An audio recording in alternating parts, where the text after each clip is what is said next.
71. A client is admitted to the hospital following a burn injury to the left-handed arm. The client's burn is described as white and leathery with no blisters. Which degree of severity is this burn? A. First-degree burn. B. Second-degree burn. C. Third-degree burn. D. Fourth-degree burn.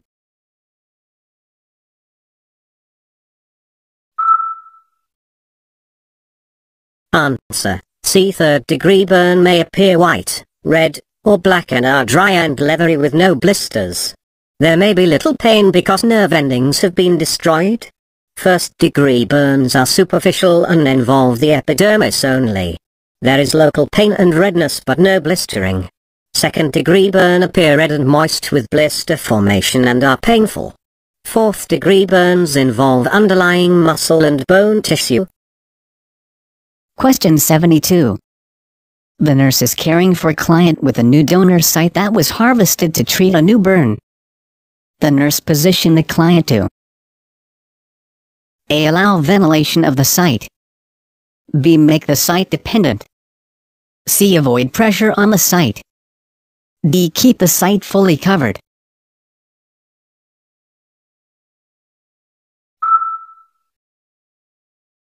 Answer: C. A universal concern. Either care of donor sites for burn care is to keep the site away from sources of pressure. Ventilation of the site and keeping the site fully covered are practices in some institutions but aren't hallmarks of donor site care. Placing the site in a position of dependence isn't a justified aspect of donor site care. Question 73. A 45-year-old auto mechanic comes to the physician's office because an exacerbation of his psoriasis is making it difficult to work. He tells the nurse that his finger joints are stiff and sore in the morning. The nurse should respond by A. Inquiring further about this problem because psoriatic arthritis can accompany psoriasis vulgaris. B. Suggesting he take aspirin for relief because it's probably early rheumatoid arthritis. C. Validating his complaint but assuming it's an adverse effect of his vocation. D. Asking him if he has been diagnosed or treated for carpal tunnel syndrome.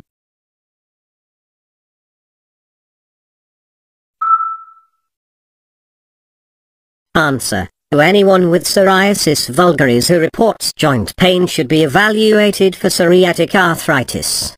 Approximately 15% to 20% of individuals with psoriasis will also develop psoriatic arthritis, which can be painful and cause deformity. It would be incorrect to assume that his pain is caused by early rheumatoid arthritis or his vocation without asking more questions or performing diagnostic studies. Carpal tunnel syndrome causes sensory and motor changes in the fingers rather than localized pain in the joints. Question 74. The nurse is providing home care instructions to a client who has recently had a skin graft. Which instruction is most important for the client to remember? A. Use cosmetic camouflage techniques. B. Protect the graft from direct sunlight. C. Continue physical therapy. D. Apply lubricating lotion to the graft site.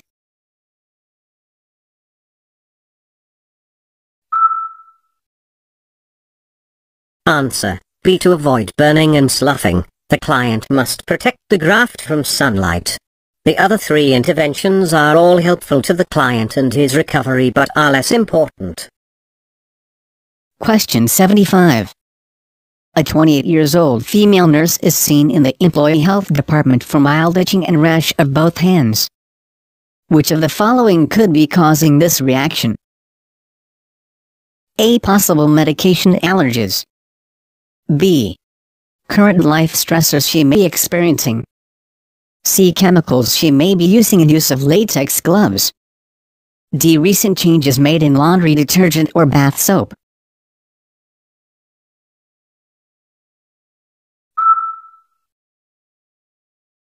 Answer: C. Because the itching and rash are localized, an environmental cause in the workplace should be suspected.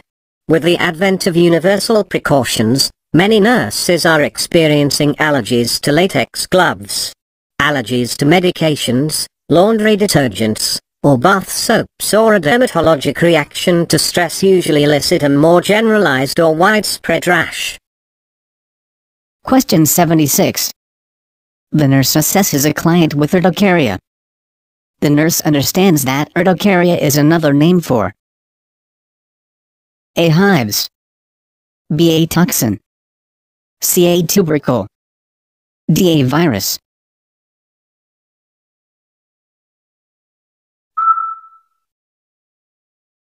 Answer. A hives and urticaria are two names for the same skin lesion.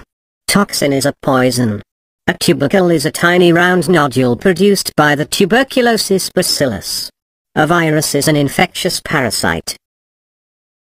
Question 77. A client with psoriasis visits the dermatology clinic. When inspecting the affected areas, the nurse expects to see which type of secondary lesion. A. Scale, B. crust, C. ulcer, D. scar.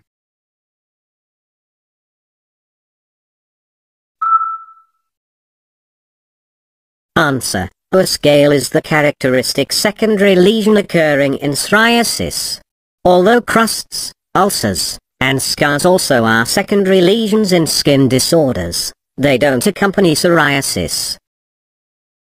Question 78. The nurse is caring for a bedridden, elderly adult. To prevent pressure ulcers, which intervention should the nurse include in the plan of care? A. Turn and reposition the client a minimum of every 8 hours. B. Vigorously massage lotion into bony prominences. C. Post a turning schedule at the client's bedside. D. Slide the client, rather than lifting when turning.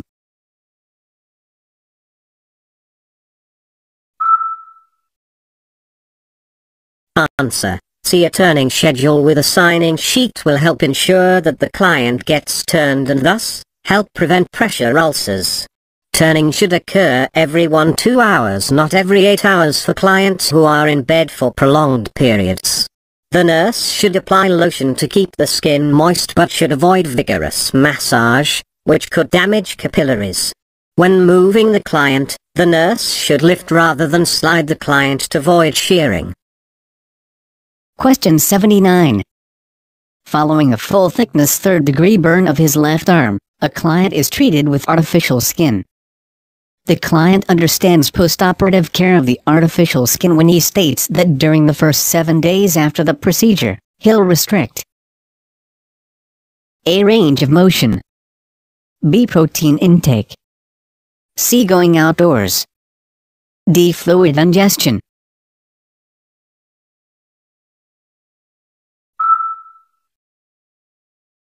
Answer. To prevent disruption of the artificial skin's adherence to the wound bed, the client should restrict range of motion of the involved limb. Protein intake and fluid intake are important for healing and regeneration and shouldn't be restricted. Going outdoors is acceptable as long as the left arm is protected from direct sunlight. Question 80. A client received burns to his entire back and left arm. Using the rule of nines, the nurse can calculate that he has sustained burns on what percentage of his body? A. 9%, B. 18%, C. 27%, D. 36%.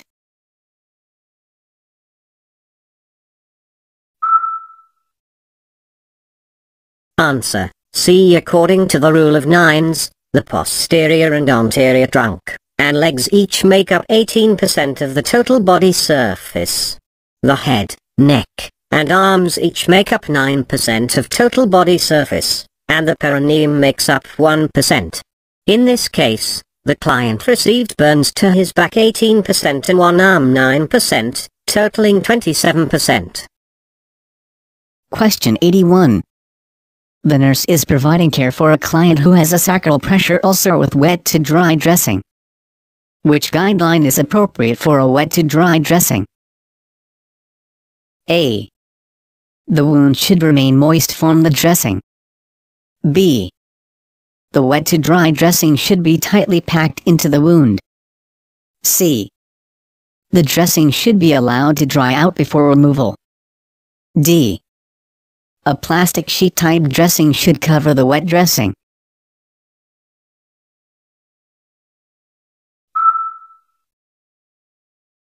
Answer. A wet to dry saline dressing should always keep the wound moist. Tight packing or dry packing can cause tissue damage and pain. A dry gauze, not a plastic sheet type dressing, should cover the wet dressing. Question 82. While in skilled nursing facility, a client contracted scabies, which is diagnosed the day after discharge. The client is living at her daughter's home with 6 other persons. During her visit to the clinic, she asks a staff nurse, "What should my family do?" The most accurate response from the nurse is A. All family members will need to be treated. B. If someone develops symptoms, tell him to see a physician right away. C. Just be careful not to share linens and towels with family members. D. After you're treated, family members won't be at risk for contracting scabies.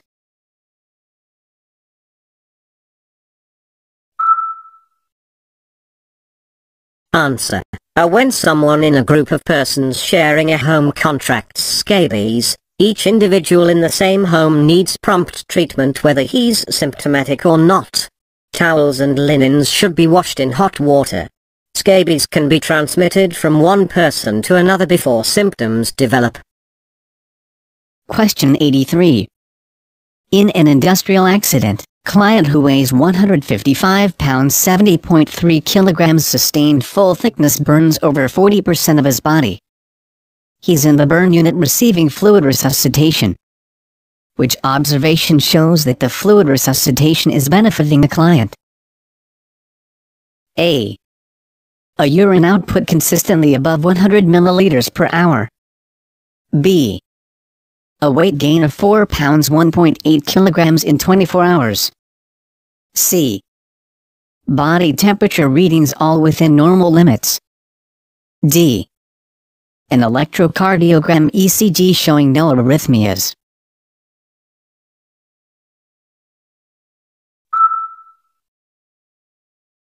Answer. In a client with burns, the goal of fluid resuscitation is to maintain a mean arterial blood pressure that provides adequate perfusion of vital structures. If the kidneys are adequately perfused, they will produce an acceptable urine output of at least 0.5 milliliters/kg/hour. Thus, the expected urine output of a 155-pound client is 35 milliliters/hour, and a urine output consistently above 100 milliliters/hour is more than adequate. Weight gain from fluid resuscitation isn't a goal. In fact, a 4 pounds weight gain in 24 hours suggests third spacing. Body temperature readings and ECG interpretations may demonstrate secondary benefits of fluid resuscitation but aren't primary indicators. Question 84. The nurse is reviewing the laboratory results of a client with rheumatoid arthritis. Which of the following laboratory results should the nurse expect to find? A. Increased platelet count. B. Elevated erythrocyte sedimentation rate ESR. C. Electrolyte imbalance. D. Altered blood urea nitrogen BUN and creatinine levels.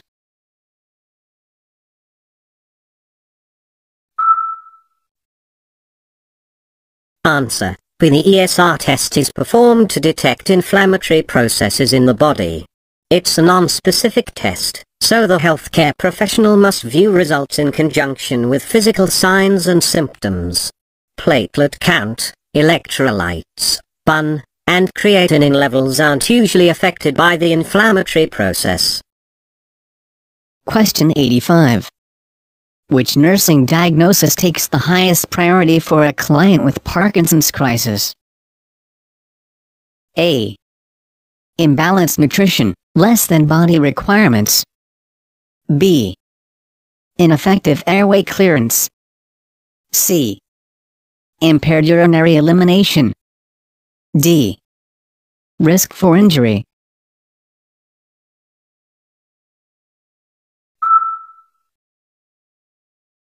Answer B. In Parkinson's crisis, dopamine-related symptoms are severely exacerbated, virtually immobilizing the client. A client who is confined to bed during a crisis is at risk for aspiration and pneumonia. Also, excessive drooling increases the risk of airway obstruction. Because of these concerns, ineffective airway clearance is the priority diagnosis for this client. Although imbalanced nutrition less than body requirements, impaired urinary elimination and risk for injury also are appropriate diagnoses for this client, they aren't immediately life-threatening and thus are less urgent. Question 86. A client with a spinal cord injury and subsequent urine retention receives intermittent catheterization every 4 hours. The average catheterized urine volume has been 550 milliliters. The nurse should plan to A. Increase the frequency of the catheterizations. B. Insert an indwelling urinary catheter. C. Place the client on fluid restrictions. D. Use a condom catheter instead of an invasive one.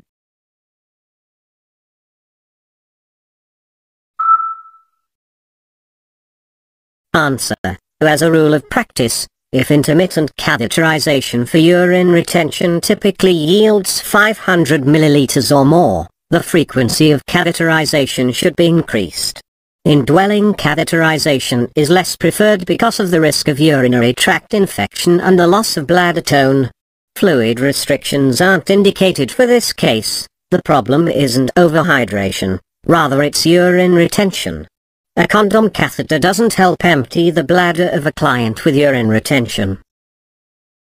Question 87. The nurse is caring for a client who is to undergo a lumbar puncture to assess for the presence of blood in the cerebrospinal fluid CSF and to measure CSF pressure. Which result would indicate an abnormality? A. The presence of glucose in the CSF. B. A pressure of 70 to 200 millimeters H2O. C. The presence of red blood cells RBCs in the first specimen tube. D.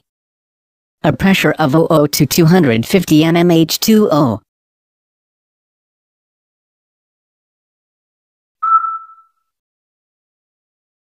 Answer. D. The normal pressure is 70 to 200 millimeters H2O are considered abnormal. The presence of glucose is an expected finding in CSF, and RBCs typically occur in the first specimen tube from the trauma caused by the procedure. Question 88. The nurse is administering eye drops to a client with glaucoma. To achieve maximum absorption, the nurse should instill the eye drop into the A. Conjunctival sac. B. Pupil. C. Sclera. D. Vitreous humor.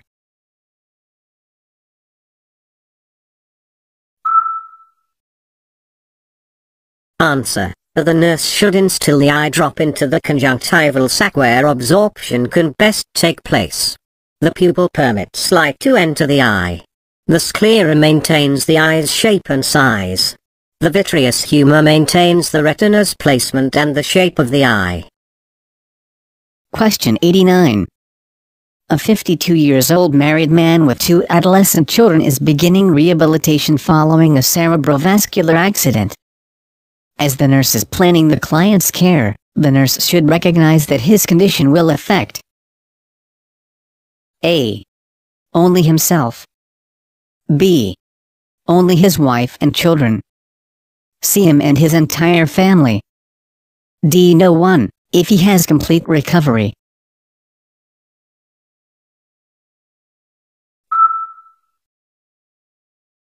Answer. C. According to family theory, any change in a family member, such as illness, produces role changes in all family members and affects the entire family, even if the client eventually recovers completely. Question 90. Which action should take the highest priority when caring for a client with hemiparesis caused by a cerebrovascular accident CVA? A. Perform passive range of motion ROM exercises. B. Place the client on the affected side. C. Use hand rolls or pillows for support. D. Apply antiembolism stockings.